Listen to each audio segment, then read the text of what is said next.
আজকে আমি সকাল সকাল তোমাদের সঙ্গে শেয়ার করতে চলেছি পাঁপড় কীভাবে তৈরি করতে হয়। তো আজকে আমি তোমাদেরকে আতপ চালের আটা দিয়ে পাঁপড় তৈরি করে দেখাবো। চলো কী কী উপকরণ লাগছে দেখে নিই।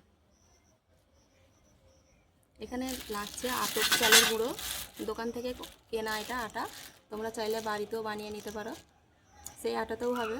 লবণ লাগছে, জিরে, গোটা জিরে এখানে আছে, কাঁচা গোটা জিরে, আর শুকনো লঙ্কা এখানে আমি ছোটো ছোটো করে কেটে নিয়েছি। তোমরা চাইলে এটাকে গুঁড়ো করে নিতে পারো, আমি এটাকে ছোটো ছোটো করে কাঁচি দিয়ে কেটে নিয়েছি। ব্যাস এই কটা উপকরণ দিয়ে আজকে পাঁপড় তৈরি হয়ে যাবে। আমি এখানে একটা বাটি নিয়েছি, তো এই বাটিরই আটা নেব আর এই বাটিরই মেপে পানি নেব। তোমরা যখন বাড়িতে বানাবে যে বাটিটা মেপে আটা নেবে সেই বাটিটা মেপেই পানি নেবে।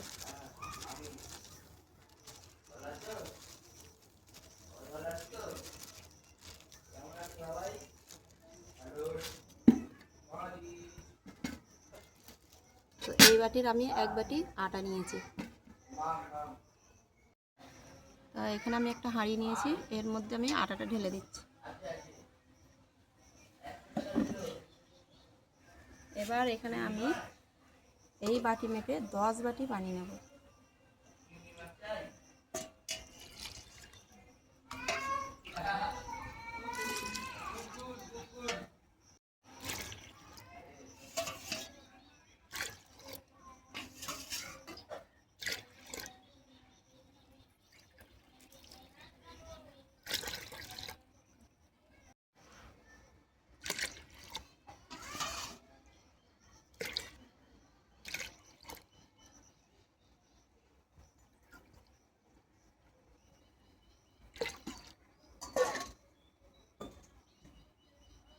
তো 10 বাটি পানি দেওয়া হয়ে গেছে। এবার এটাকে আমি ভালো করে এটাকে নেড়ে নেবো, আটাটাকে ভালো করে ভেঙে নেব। এখনও কিন্তু আমি উনান জ্বালাইনি, উনান কিন্তু বন্ধ আছে। আটাটাকে আগে আমি গুলে নেবো পানির মধ্যে, একটু লবণ দিয়ে নেব। তো লবণটা একটু কম করে দিতে হবে পাঁপড়ে, কেন পাঁপড় শুকিয়ে যাওয়ার পর লবণটা খুব কড়া লাগবে, না হলে সবসময় লবণটা একটু কম দিতে হবে। এখানে আমি হাফ চামচের মতো লবণ দিয়েছি, আমি চা চামচের হাফ চামচ।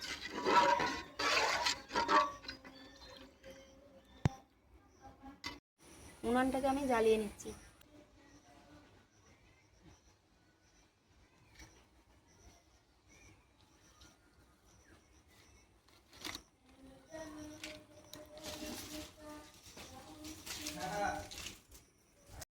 উনুনটা আমার জ্বলে গেছে, এবার আমি এতে হাঁড়ি বসিয়ে দিচ্ছি।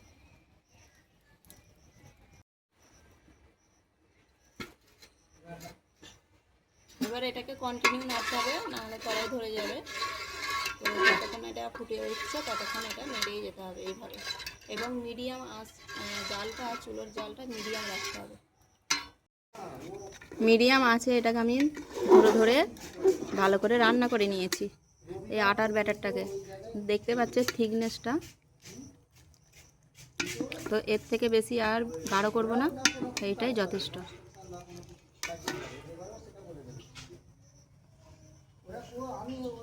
এরকম কম জাল দিয়ে আমি ভালো করে রান্না করে নিয়েছি।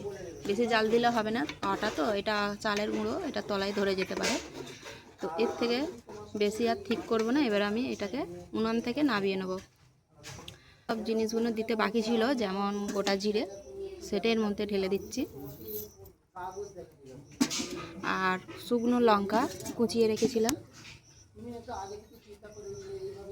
এর মধ্যে দিয়ে দিলাম। তো এগুলো দেখতেও যেমন ভালো হয় আর খেতেও খুব ভালো হয় লাগে, তাই এটা আমি দিলাম। তোমরা চাইলে স্কিপ করে যেতে পারো, শুধু লবণ দিয়ে তৈরি করে নিতে পারো।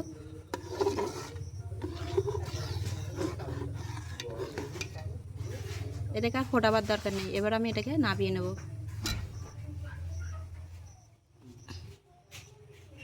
তোমরা ইচ্ছা করলে এর মধ্যে ফুড কালারও দিতে পারো, তো আলাদা আলাদা রং দিতে পারো। তো আমি এতে আলাদা কোনো রং দেব না, শুধুমাত্র সাদাই রাখবো। আমি এইখানে একটা সাদা পলিথিন নিয়েছি, এই পলিথিনটা আমি ভালো করে পরিষ্কার করে ধুয়ে নিয়েছি। এবার ভালো করে শুকিয়ে নেব, তারপর এর উপরে আমি পাঁপড়গুলো দিয়ে নেব। ছাদে আমি চলে এসেছি, প্রচুর রোদ, ছাতা নিয়ে চলে এসেছি, ছাতা নিয়ে বসে বসে পাঁপড় তৈরি করে নেবো।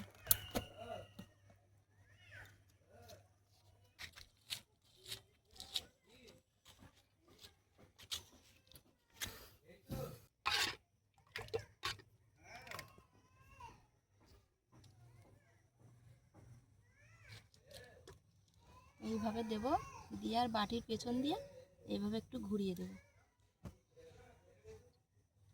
তোমরা যে যেমন পারো সাইজের করে নিতে পারো।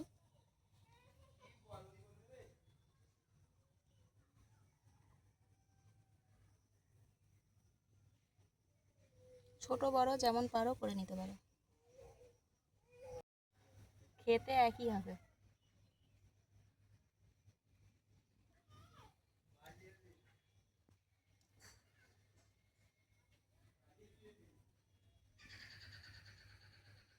এইভাবেই আমি প্রত্যেকটা পাঁপড় এইভাবেও করে নেব। তো প্রচুর রোদ আছে, আমার আজকে একদিনে কিন্তু এই পাঁপড় সমস্ত শুকিয়ে যাবে।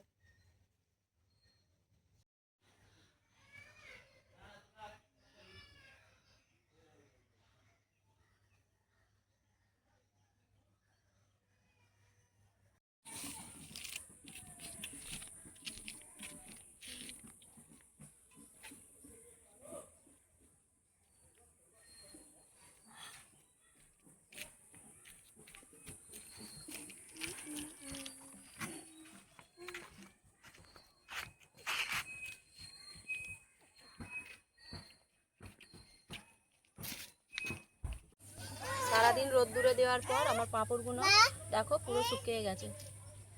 তো এখন গরমের দিন এক বেলাতেই শুকিয়ে যায়।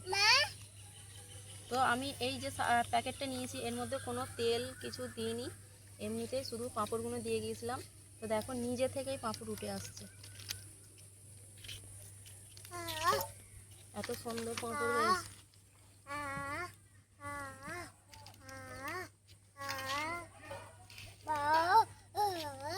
যেগুলো একটু মোটা মোটা দেওয়া হয়েছে সেগুলো একটু একটু ভিজে ভিজে আছে, আর যেগুলো একদম পাতলা পাতলা দেওয়া হয়েছে পুরো পারফেক্ট শুকিয়ে গেছে।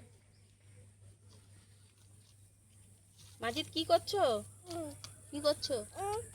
দুষ্টুমি করছো? ওই তো দুষ্টুমি।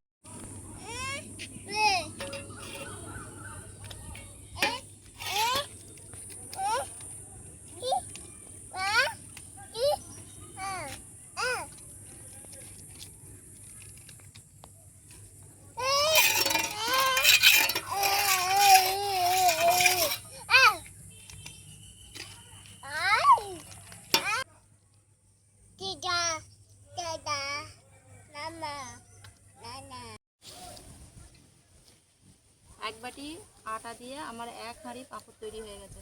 এই পাঁপড়টা তোমাদেরকে ভেজে দেখাচ্ছি।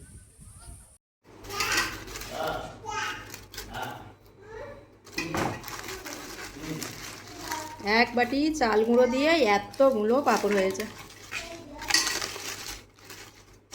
কোনো রকম সোডাও ব্যবহার করিনি, কোনো রকম পাঁপড় খাট কিচ্ছু না, শুধুমাত্র চাল গুঁড়ো, ব্যাস।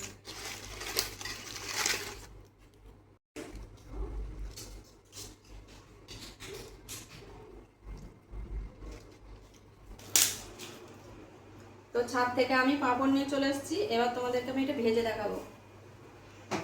তো পাঁপড়গুলো কত ফাইন হয়েছে দেখো, আমার হাতের মানে নিচে ওপর থেকে নিচের হাত আমার দেখা যাচ্ছে, এতটা ফাইন। কিন্তু অনেকটাই মোটা মোটা দিয়েছিলাম, তো এতটা দেখো পুরো একদম একটা সাদা পলিথিন কাগজের মতো হয়ে গেছে। তো এই পাঁপড় তোমাদেরকে আমি আজকে ভেজে দেখাবো, একদিনের রোদে এটা শুকনো। কিন্তু গ্যাসের চুলায় কড়াই বসে দিয়েছি, কড়াইয়ের মধ্যে এবার আমি তেল দিয়ে দিচ্ছি। রিফাইন তেল নিয়েছি আমি এখানে। রিফাইন তেলটা একটু গরম করে নিচ্ছি।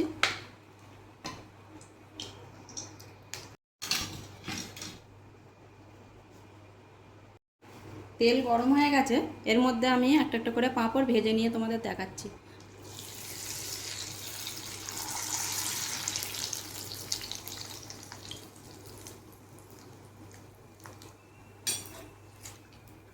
পাঁপড় ভাজতে বেশি সময় লাগে না, জাস্ট দেবে 1 মিনিট রেখেই তুলে নিতে হবে।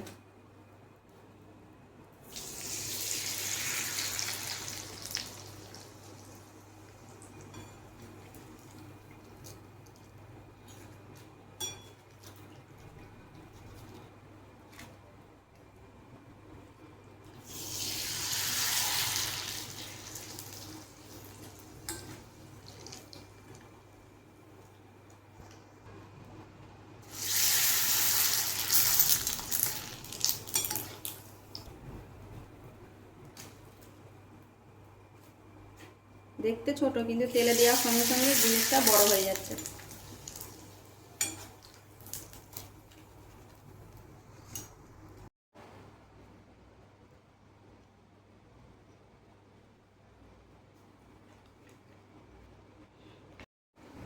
দু প্লেটের মতন আমি এখানে পাঁপড় ভেজে নিয়েছি, তারপরেও আমার এতটা পাঁপড় এখনও কাঁচা পড়ে আছে। এই যে, তো আমার যখন ইচ্ছা মনে হবে তখন আমি বার করে খাবো। তো আমি এইটাকে কিভাবে সারা বছর সংরক্ষণ করে রাখি সেটা তোমাদেরকে বলি। একটা এয়ার টাইট বক্স নেবে, তার মধ্যে এটা রেখে দেবে, এমনি বাইরেই রেখে দেবে খোলামেলা জায়গায়। আর মাঝে মধ্যে 15 দিন অন্তর ছাড়া ছাড়া এই পাঁপড়গুলোকে আবার রোদের মধ্যে মিলিয়ে একটু গরম করে নেবে, তাহলেই হবে। তাহলে সারা বছর ভালো থাকবে, কিচ্ছু হবে না। আর বর্ষাকালে তোমরা কি করবে, বর্ষাকালে তো আর রোদ্দুর পাওয়া যায় না, তখন তোমরা কি করবে, 100 ওয়াট বা 200 ওয়াটের ল্যাম্প এই পাঁপড়ের কাছাকাছি রেখে দেবে, যাতে করে এই পাঁপড়টা একটু তাপ লাগলে এই পাঁপড়টা একটু ভালো থাকবে। তো এইভাবেই আমি সারা বছর পাঁপড় সংরক্ষণ করে থাকি, সেই টিপসটা তোমাদের সঙ্গে শেয়ার করলাম। ওটা কুড়মুড়ে হয়েছে পাঁপড়টা, তোমাদের খাচ্ছি, দেখো এই দেখো কতটা কুড়মুড়ে হয়েছে। শুধুমাত্র আতপ চালের গুঁড়ো, ব্যাস, আর কিছু না। এতে আমি কোনো সোডা বা পাঁপড় খাওয়ার কিচ্ছু ব্যবহার করিনি, শুধুমাত্র চালের গুঁড়ো, লবণ আর একটু জিরে আর শুকনো লঙ্কা, ব্যাস। এইভাবে আমরা বাড়িতে পাঁপড় সারা বছর করে থাকি, সেটাও তোমাদের সঙ্গে আজকে শেয়ার করলাম। আজকে পাঁপড় তৈরির রেসিপি তোমাদের কেমন লাগলো অবশ্যই আমার বন্ধুরা সাবস্ক্রাইব করবে, প্রথমবার দেখে থাকলে অবশ্যই সাবস্ক্রাইব করবে এবং কমেন্টে জানাবে আরও কি কি তোমরা রান্নার রেসিপি দেখতে চাও। অবশ্যই আমি তোমাদের কমেন্টের উত্তর দেব, দেখাবার চেষ্টা করব। তো আজকের মতন এই পর্যন্ত ভিডিও। সকলে ভালো থাকবে, সুস্থ থাকবে।